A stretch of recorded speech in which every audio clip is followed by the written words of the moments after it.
Hello friends, मैं आपका Hindi tutor Rupesh Kumar. आप सभी का वेलकम है हमारे YouTube channel competition math point पर। आप सभी जानते हैं कि आज के एग्ज़ामों में हिंदी का कितना क्रेज बढ़ता जा रहा है। यह वीडियो उन विद्यार्थियों के लिए है जो हिंदी के माध्यम से अपने मुकामों को जानना चाहते हैं, और विशेषकर उन विद्यार्थियों के लिए है जो बिहार पुलिस दरोगा के एग्ज़ामों में बैठने वाले हैं। यह मेरा फर्स्ट वीडियो है और आपसे रिक्वेस्ट है कि मेरा ये वीडियो अच्छा लगे तो कमेंट, लाइक और शेयर करें। अगर ख़राब लगे तो कमेंट जरूर करें। ताकि दोस्तों, आज के हम इस वीडियो में पढ़ने वाले हैं संधि। तो जान ले पहले संधि किसे कहते हैं। तो संधि दो परिभाषा, दो वर्णों के मेल से उत्पन्न विकार अर्थात बदलाव को संधि कहते हैं। जैसे महाजोड़ इस, महेश, दिख जोड़ गज, दिग्गज, नी जोड़ नीरव। जान ले, इसे फिर से देख ले। संधि परिभाषा, दो वर्णों के मेल से उत्पन्न विकार अर्थात बदलाव, परिवर्तन को संधि कहते हैं। जैसे महाजोड़ इस, यहाँ पर आ की मात्रा, यहाँ ई की मात्रा, दोनों मिलके ए की मात्रा हो गई, तो ये बदलाव हुआ। क्या हुआ? बदलाव। ये महान इस, ये है महेश, शंकर। दिक जोड़ गज, दिक, क और ग, ये दोनों की मेल से यहाँ बदलाव हुआ, दिग्गज। क्या हुआ? दिग्गज। नीरव, यहाँ हर्षी और विसर्ग की संधि और र की संधि होके दीर्घ हुए, नीरव हो गई। क्या हो गई? नीरव। इसी परिवर्तन को कहते हैं संधि कहते हैं। तो संधि को जानने से पहले हम जानेंगे वर्ण को। क्या? क्योंकि बिना वर्ण को जाने हम संधि को नहीं जान पाएंगे। तो आप चाहे तो इसको उतार सकते हैं। फिर से मैं बता दूं कि संधि किसे कहते हैं। परिभाषा होगा, दो वर्णों के मेल से उत्पन्न बदलाव या विकार को संधि कहते हैं। जैसे यहाँ महा ईश, महेश, दिक गज, दिग्गज, दिक गज, दिग्गज, नि जो रव, नीरव, यहाँ विसर्ग और र की संधि हुई, नीरव। व्यंजन और ग की व्यंजन, दो व्यंजन वर्णों की संधि हुई, दिग्गज। महा ईश, महेश, ये स्वर वर्ण का उदाहरण है, महेश। तो मैंने बताया भी कि वर्ण को जाने बिना हम संधि को न जान पाएंगे। तो पहले वर्ण को हम जान लेते हैं। तो वर्ण भाषा की सबसे छोटी इकाई को वर्ण कहते हैं, या वर्ण उस मूल ध्वनि को कहते हैं जिसे खंडित न किया जा सके। जैसे अ, आ, क, ख इत्यादि। दोस्तों, वर्ण को जान लेते हैं फिर से।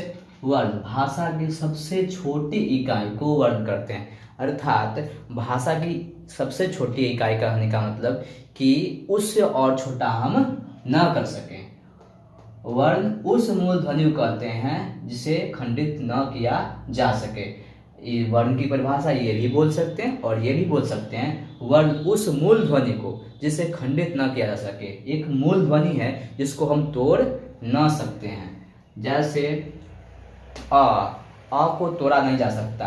क हलंत लगा दिए, मतलब क अगर ऐसे लिखे तो क प्लस अ होगा, जो क में अ, क्योंकि ये व्यंजन वर्ण है, बिना स्वर की सहायता से इसका उच्चारण नहीं किया जा सकता, इसलिए इसको अ की सहायता लेनी पड़ती है। क को पूरा करने के लिए अ की आवश्यकता है, इसलिए ये शुद्ध व्यंजन वर्ण हो गया, शुद्ध व्यंजन वर्ण हो गया। मैंने कहा अब इसको, मैंने कहा कि जिस ध्वनि को हम तोड़ ना सके उसी को वर्ण कहते हैं। अब इसको और छोटा नहीं कर सकते हैं, यही है आपका वर्ण। आप चाहें तो इसे उतार सकते हैं ताकि आगे आपको परेशानी न हो।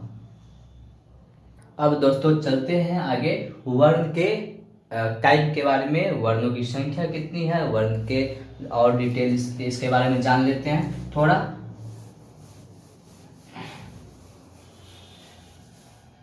तो जैसे मैंने बताया कि वर्ण किसे कहते हैं, भाषा की सबसे छोटी इकाई को वर्ण करते हैं, या वर्ण उस मूल ध्वनि को कहते हैं जिससे खंडित न किया जा सके। तो पहले ये तो जान गए आप सभी जान गए। वर्ण के दो भेद हैं, पहला है स्वर वर्ण और दूसरा है व्यंजन वर्ण।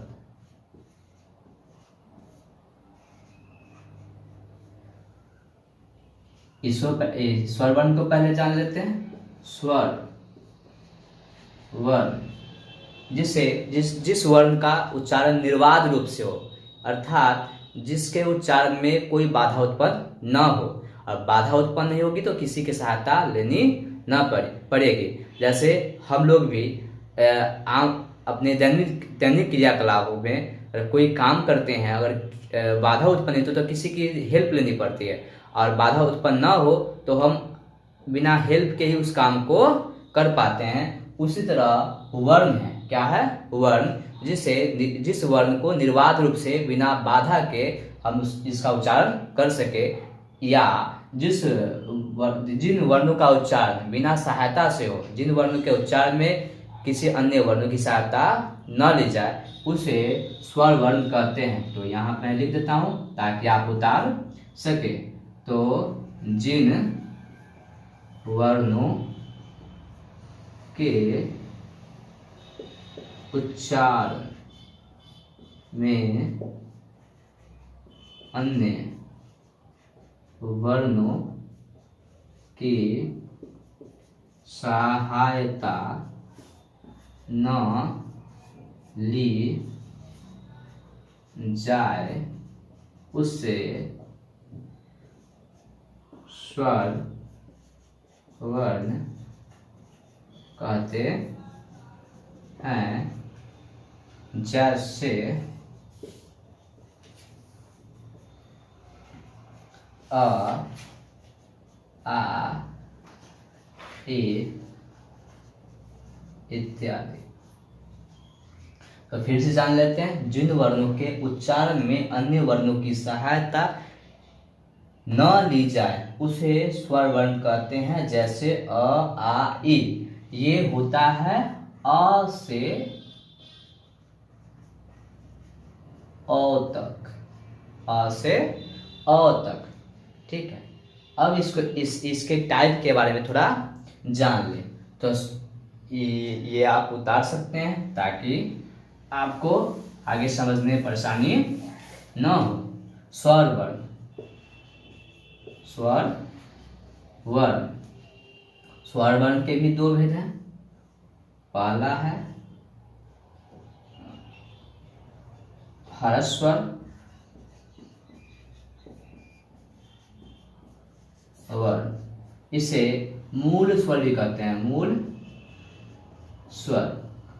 और दूसरा है दीर्घ स्वर वर्ण। तो ह्रस्व स्वर किसे कहते हैं? जिन स्वर वर्ण के उच्चारण में कम समय लगे या जिन स्वर उच्चारण में एक मात्रा लगे उसे ह्रस्व स्वर कहते हैं। जैसे बात करें तो अ, ह्रस्व ई, ह्रस्व उ, हरी है। और दीर्घ स्वर है जिन स्वर वर्ण के उच्चारण में दो मात्रा लगे अर्थात दो गुना समय लगे उसे दीर्घ स्वर वर्ण कहते हैं। जैसे आ, दीर्घ ई, दीर्घ उ, ए,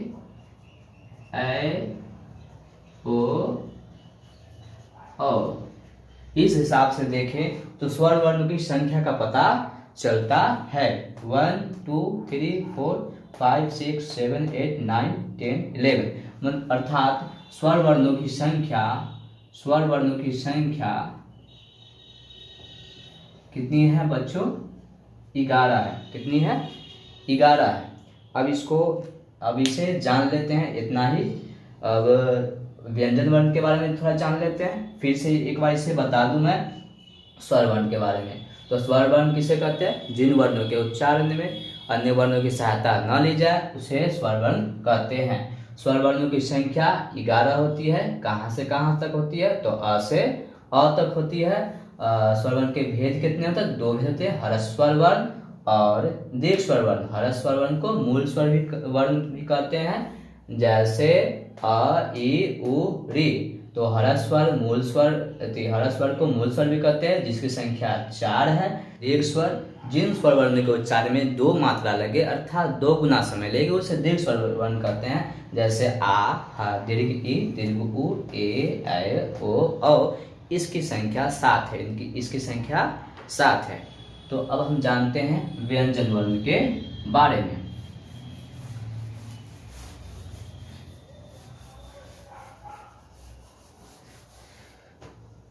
वर्ण, इसके 2 भेद, स्वर वर्ण और इसका व्यंजन वर्ण। इसके 2 भेद, ह्रस्व स्वर, दीर्घ स्वर। व्यंजन वर्ण के 3 भेद, स्पर्श, अंतस्थ और उस व्यंजन।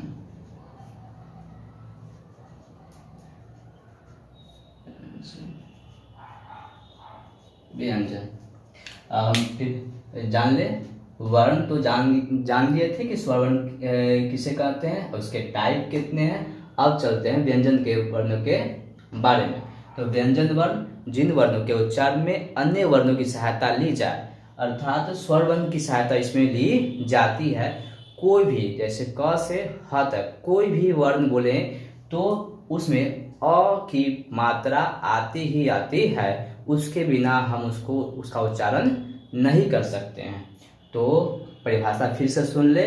जिन स्वर्णों के उच्चारण में स्वर वर्णों की सहायता ली जाए या जिन वर्णों के उच्चारण बिना सहायता से न हो उसे व्यंजन वर्ण कहते हैं।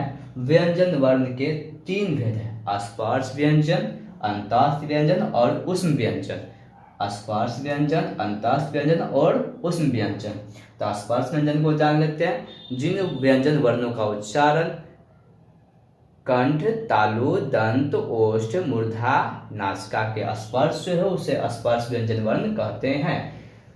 फिर से जान ले, स्पर्श व्यंजन किसे कहते हैं? जिन व्यंजन वर्णों का उच्चारण कंठ, तालु, दंत, ओष्ठ, मूर्धा, नासिका के स्पर्श से हो उसे स्पर्श व्यंजन वर्ण कहते हैं। अब जान ले अंतस्थ व्यंजन। तो ये होता है, इसे वर्गीय व्यंजन भी कहते हैं। स्पर्श व्यंजन को वर्गीय व्यंजन भी कहा जाता है, क्योंकि इसका 5 वर्ग है, क वर्ग, प च वर्ग, ट वर्ग, त वर्ग और प वर्ग। तो क से म तक कितने वर्ण हो गए? 25 वर्ण, कुल 25 वर्ण हो गए। अंतस्थ व्यंजन तो य, र, ल और व को अंतस्थ व्यंजन वर्ण कहते हैं, क्योंकि इनका उच्चारण स्वर वर्ण और व्यंजन वर्ण के बीच के भाग से होता है। फिर से जान ले, य, र, ल, व को अंतस्थ व्यंजन वर्ण कहते हैं, क्योंकि इनका उच्चारण स्वर और व्यंजन वर्ण के बीच के भाग से होता है। जो जिसकी जानकारी हम वर्ण चैप्टर में डिटेल में पढ़ेंगे। उस व्यंजन वर्ण तो तलाव्य सा, मूर्धन्य सा, दंती सा और ह को उस व्यंजन वर्ण कहते हैं, क्योंकि इनका उच्चारण रगड़ और घर्षण से उत्पन्न गर्म वायु से होती है। फिर से जान ले, तलाव्य सा, मूर्धन्य सा, दंती सा और ह को उस व्यंजन वर्ण कहते हैं, क्योंकि इनका उच्चारण रगड़ और घर्षण से उत्पन्न गर्म वायु से होती है। तो इस तरह से इसकी संख्या का पता चलता है। स्पर्श व्यंजन वर्ण 25, अंतस्थ व्यंजन वर्ण 4 और उष्ण व्यंजन वर्ण 4, कुल मिलाकर संख्या 33 है। कितनी है? 33 है। स्वर वर्णों की संख्या मैंने बताया था आपको 11 है, लेकिन वर्णों की संख्या 46 है। 11 और 33 44 होते हैं, लेकिन है 46। ऐसा क्यों? क्योंकि ये ढ अरा, इसका उच्चारण अरा, और ये ड और ये ड, जितने भी वर्ण हैं हिंदी के वो संस्कृत से लिए गए हैं, लेकिन ये और ये हिंदी का अपना वर्ण है, जिसका उपयोग अंत में नहीं तो बीच में करते हैं। इसका शुरुआती में यूज नहीं किया जाता है, जिसको एक ही साथ गिना जाता है। इसलिए इस दोनों को पूरे वर्णों में गिनते हैं, लेकिन व्यंजन वर्णों की बात करें तो इसको ढ और अरा को साथ में, ड और र को साथ में गिना जाता है। तो आज के वीडियो में इतना ही। अब अगले वीडियो में हम लोग संधि और उसके प्रकारों के बारे में पढ़ेंगे। दोस्तों, आप लोगों से रिक्वेस्ट है कि वीडियो कैसे बनी इसका जवाब आप कमेंट करके बता सकते हैं। तो हम लोग नेक्स्ट वीडियो में मिलते हैं। धन्यवाद।